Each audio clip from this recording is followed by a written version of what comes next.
Hello and welcome to the Dune Minute Podcast, your place to dive deep minute by minute into the cinematic adaptation of Frank Herbert's world of Dune. I'm one of your hosts, John. And I'm Zach. And we are back once again on a Sunday, not a Saturday. That's true. That's true. We're back to normal record time. Oop, and I just bumped the shit out of my microphone. That's okay.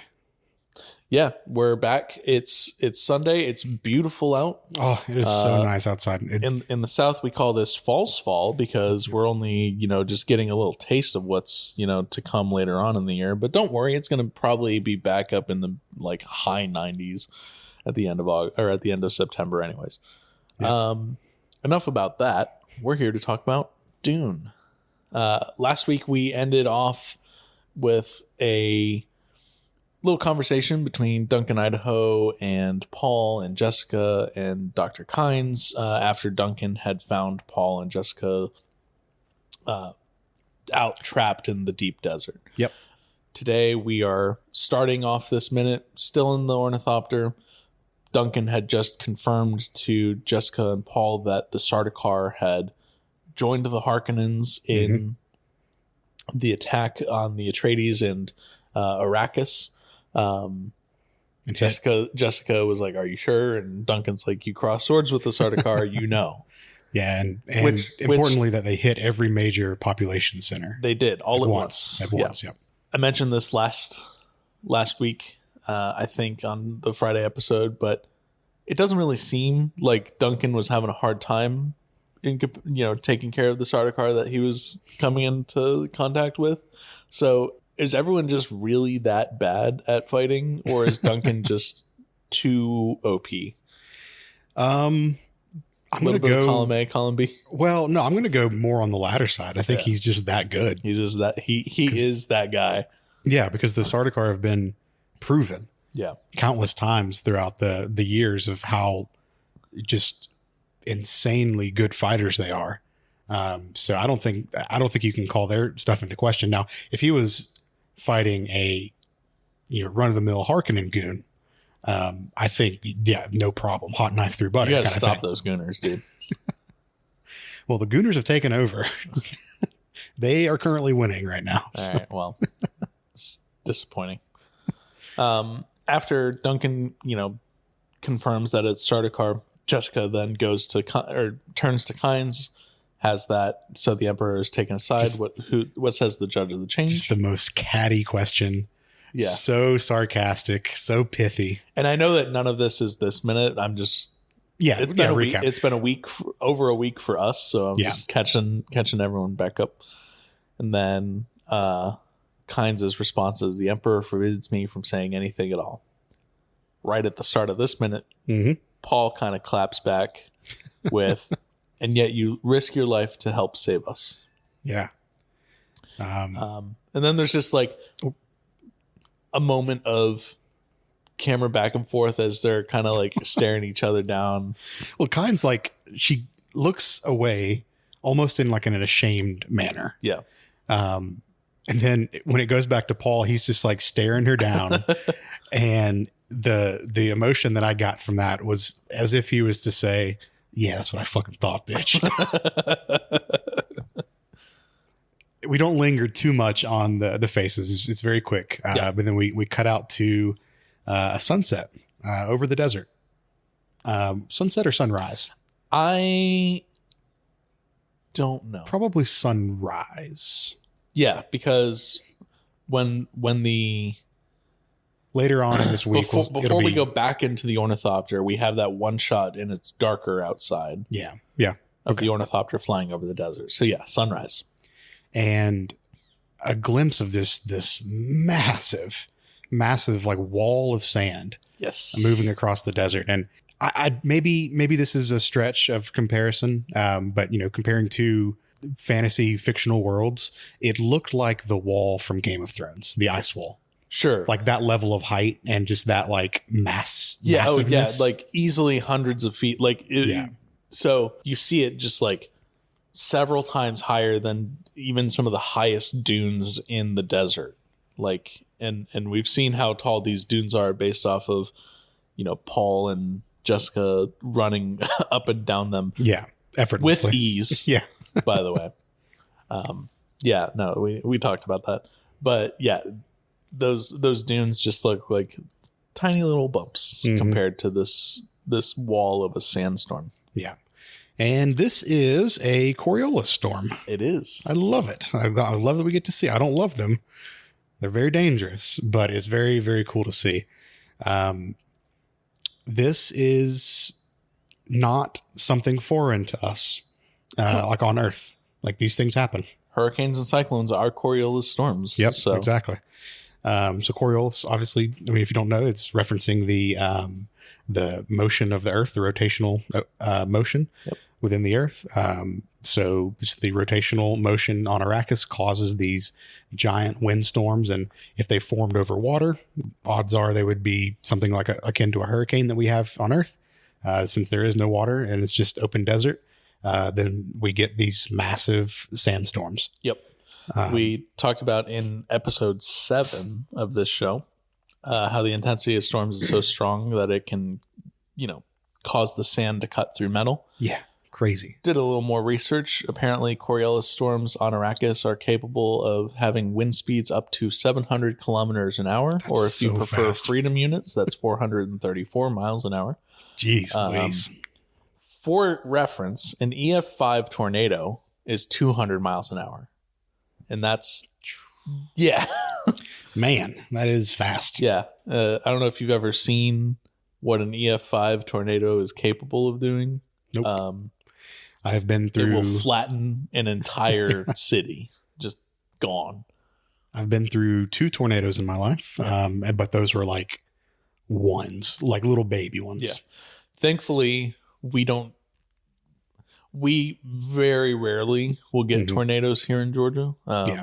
Not anywhere around us in the, I won't say not entirely. There have been tornadoes that have touched down around, where we are, but it's not like we're in Kansas or Missouri or whatever, where it's just like, you got a plan and you have everything laid out and ready to go for when it hits. Yeah, it's a certainty out there. It is a rarity here in the city.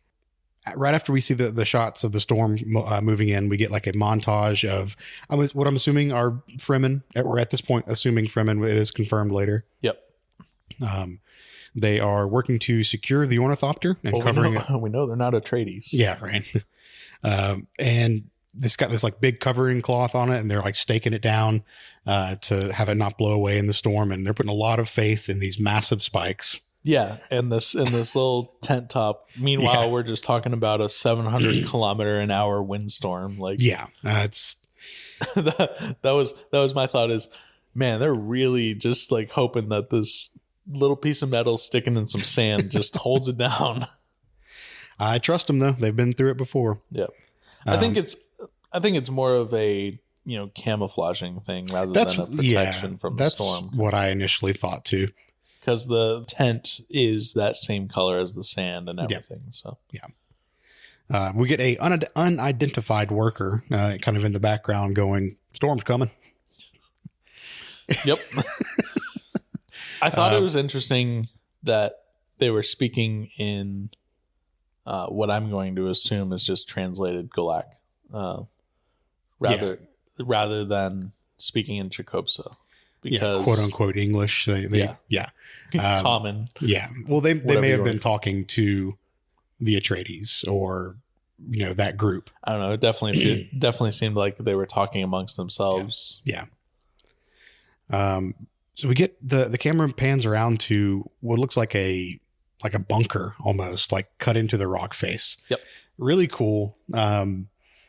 Not anything super, super futuristic or whatever. It's a very normal thing to see, like in, desert environments, I would assume, but, it's not out of the question to see in a desert environment, something carved into the rock like this, but, it still looks really cool. I was going to say it looked markedly different than the previous, building carved into a desert mountainside that we saw just a couple weeks ago with Duncan Idaho and Dr. Kynes as well. Yeah. Whereas that one was much more like a like the temple at Petra in Jordan that you're very used to prominent. see. Very like artisanal, I guess is the way that I would describe it. I mean, artisanal isn't the right word, but it's a lot more like, it had a very like brutalist design to it. This one was very World War II bunker, kind of feel. That's exactly what I thought. Like harsh rectangles, whereas the temple that Kynes was standing at in front of, like we were talking about, the smaller holes cut for the ventilation with the nice ornate door and everything. Yeah. Yeah. So Kynes and the remnants of the A-Team are damn poor van. Do you think the van made it out alive? I don't think so, man. Damn it. I think we would have seen it by now. Pour one out. They start making their way to the entrance, and when we cut to the inside with the big doors opening, and as Kynes is explaining to the group, the storm will be here in a few hours, and that they'll be safe here. Yep. So this is clearly a place that she's familiar with, and we'll learn that this is something that is a very unique thing about the desert. This is one of the old ecological testing stations. Do you know what it's called? The actual station name? Yes. No, I don't. So, not sponsored from the Art and Soul of Dune, Volume 1. Not sponsored, heavily referenced.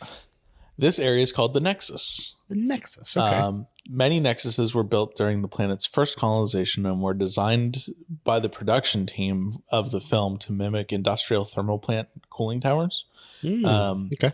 One of the first things that I thought of, like the very first time that I saw this movie, and this is not a reference that's going to hit you at all, so I apologize. But one of the greatest video game trailers of all time was Halo 3 ODST's trailer. Okay. And it was also filmed in what looks like drained nuclear power plant cooling tower. Okay. That same like big open round space with that center column and the stuff up top. Kind of thing. So I was like, that's very similar because that commercial, I believe, like all the characters are speaking Hungarian in it, and they did a lot of filming for this in Budapest, which is in Hungary. So I was like, could it be the same place? No, it's not, because the Art and Soul of Dune does talk about how they kind of like prop this up between two other filming spots. But I was like, oh, that's just a fun little connection, even though it's not a connection at all, but it's one that I made in my head. So it's a connection. Right. But yeah, no, the Nexus is one of many on the planet, and we will come to learn a little more about what's going on there later on in this week's episodes. Yep. Yeah, we will. I got some notes on it from the books as well. So Kynes continues, and she asks them, do you know what this place is? It's an old ecological testing station.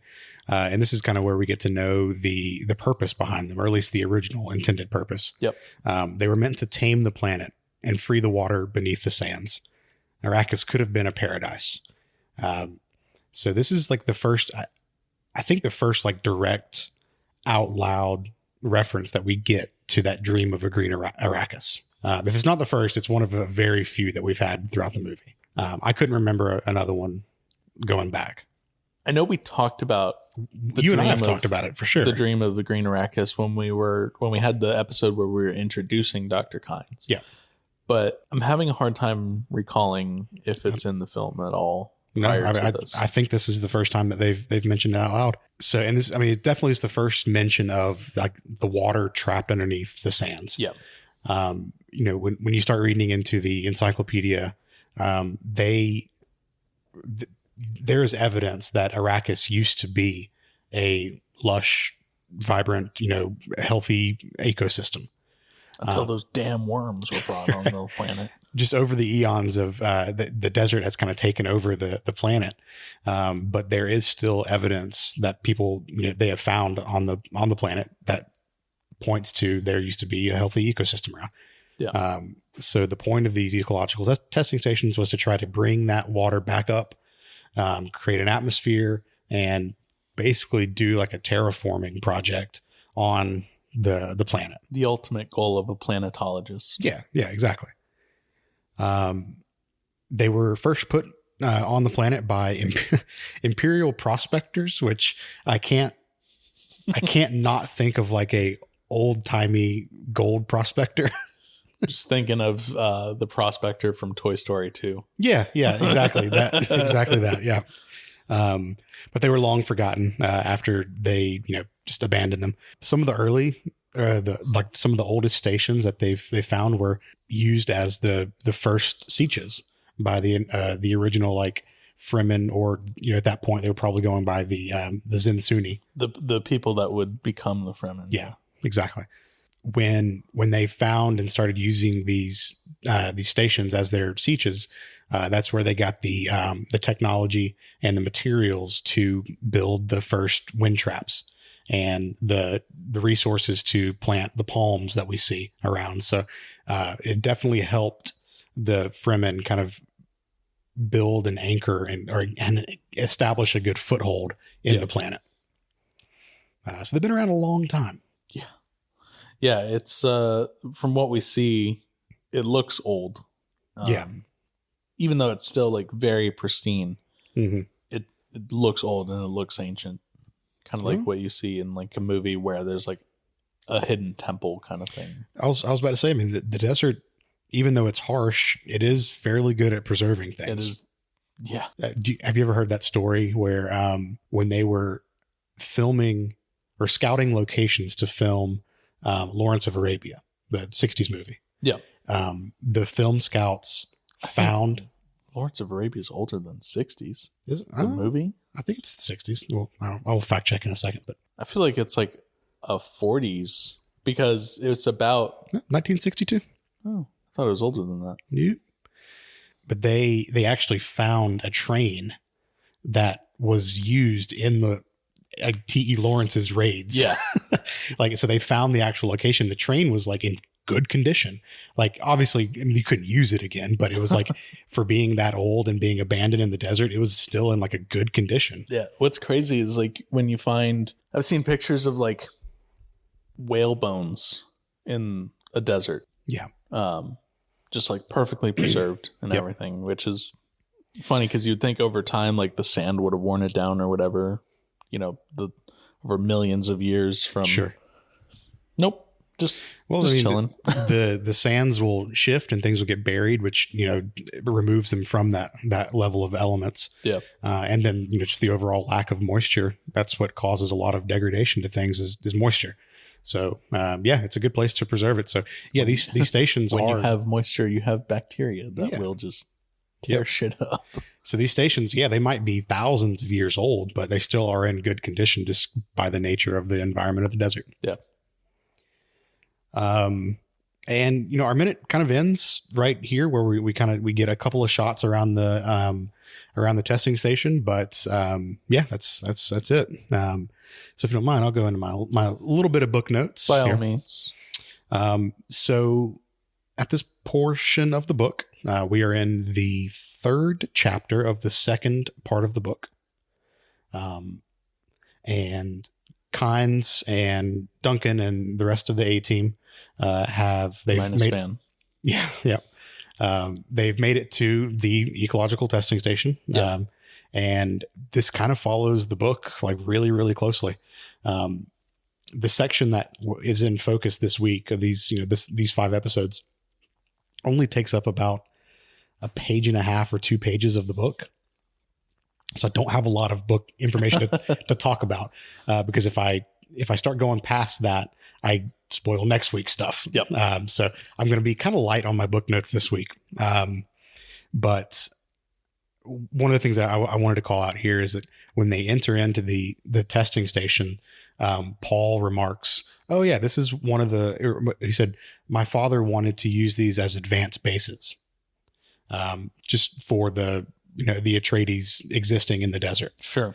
And Kynes kind of looks at him, because they're not on exactly the greatest terms right now, in the book. So Kynes looks at him and goes, "And what would you have used them for?" And Paul responds, "To make this planet a fit place for humans." And Kynes is like, "Good answer, man. Hell yeah. Good answer. Good answer." So he's tell coming you about my dream. That I've had. Yeah. So he's coming around. He's really wary and skeptical of the Atreides, especially after this attack had happened. but he's slowly coming around to Paul throughout these couple chapters. We'll just wait until Paul really opens up later on this week. Yeah, right. Cool. So that's all I got. Anything else on your end? Nope, nothing for me. As always, you can find us online. We are on Instagram at the Dune Minute. We are on Twitter at Dune Minute, and you can email duneminute@gmail.com if you'd like to get in touch with us. Otherwise, we'll be back tomorrow with another episode for this week, and we'll see you then. See you later.